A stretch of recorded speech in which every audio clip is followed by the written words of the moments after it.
فرمان الہی ہوا کہ اے آدم، جس جگہ فرشتے اور ملائکہ طواف کرتے تھے جاؤ وہاں جا کر بیت المعمور کا طواف کرو اور اس کے گرد طواف بھی کیا کرو، اس کے بعد زمین کی طرف نماز بھی ادا کرو۔ حضرت جبرائیل امین علیہ السلام کی رہبری کے بعد حضرت آدم علیہ السلام نے بیت المعمور کے سامنے زمین پر خانہ کعبہ کی بنیاد ڈالی۔ بسم اللہ الرحمن الرحیم۔ خانہ کعبہ کی تاریخ۔ جب حضرت آدم علیہ السلام جنت سے زمین پر تشریف لائے تو بارگاہ الہی میں عرض کیا کہ خدایا، میں یہاں تیری ملکوتی تسبیح کس طرح سن سکوں گا اور فرشتوں کی عبادت کا مشاہدہ کس طرح کر سکوں گا؟ فرمان الہی ہوا کہ اے آدم، جس جگہ فرشتے اور ملائکہ طواف کرتے تھے جاؤ وہاں جا کر بیت المعمور کا طواف کرو اور اس کے گرد طواف بھی کیا کرو، اس کے بعد زمین کی طرف نماز بھی ادا کرو۔ حضرت جبرائیل امین علیہ السلام کی رہبری کے بعد حضرت آدم علیہ السلام نے بیت المعمور کے سامنے زمین پر خانہ کعبہ کی بنیاد ڈالی۔ پہل یہ مکان چھت کے بغیر چکور سا بنا ہوا تھا، پھر زمین کی پوری سطح پانی میں ڈوب گئی۔ انبار بارشوں کے بعد زمین خشک ہو گئی۔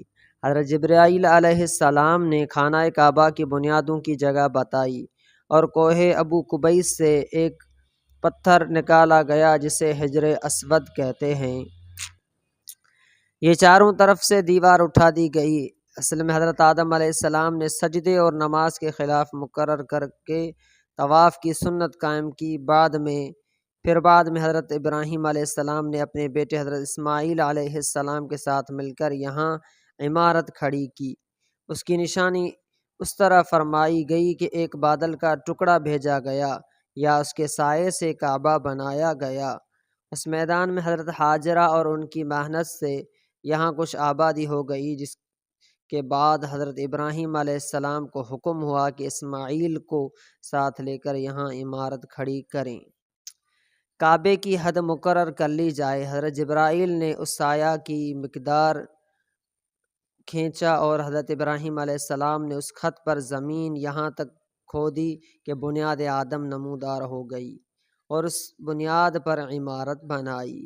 اس کی بلندی 9 ہاتھ اور رکن اسود سے رکن شامی تک کی دیوار 70 ہاتھ اور رکن شامی سے رکن غربی تک کی دیوار 22 ہاتھ اور رکن غربی سے رکن یمانی تک 31 ہاتھ، پھر رکن یمانی سے رکن اسود تک 20 ہاتھ تھی۔ اس وقت یہ عمارت مستطیل کی شکل تھی۔ حضرت ابراہیم علیہ السلام نے کعبہ کے اندر ایک غار سا بنایا تھا جو مثل خزانہ کی تھا۔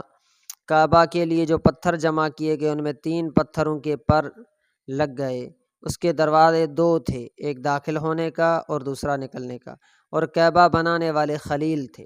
ان کا لگاؤ اور پتھر اٹھا کر دینے میں حضرت اسماعیل علیہ السلام اور اس عمارت میں 3 پتھروں کے پر لگ گئے۔ ابراہیم علیہ السلام سے پہلے کسی نے یہاں عمارت نہ بنائی تھی، مگر آپ کے بعد کئی دفعہ اس کی تعمیر و مرمت ہوئی اور اس میں حالات کی وجہ سے کچھ تبدیلیاں بھی ہوئی، لیکن اس کی اونچائی دگنی کر دی گئی اور دروازے 2 کے بجائے 1 اور اس کا درجہ بھی کم کر دیا گیا، لیکن بعد میں اس سے پرانے روپ میں ہی تعمیر کیا گیا۔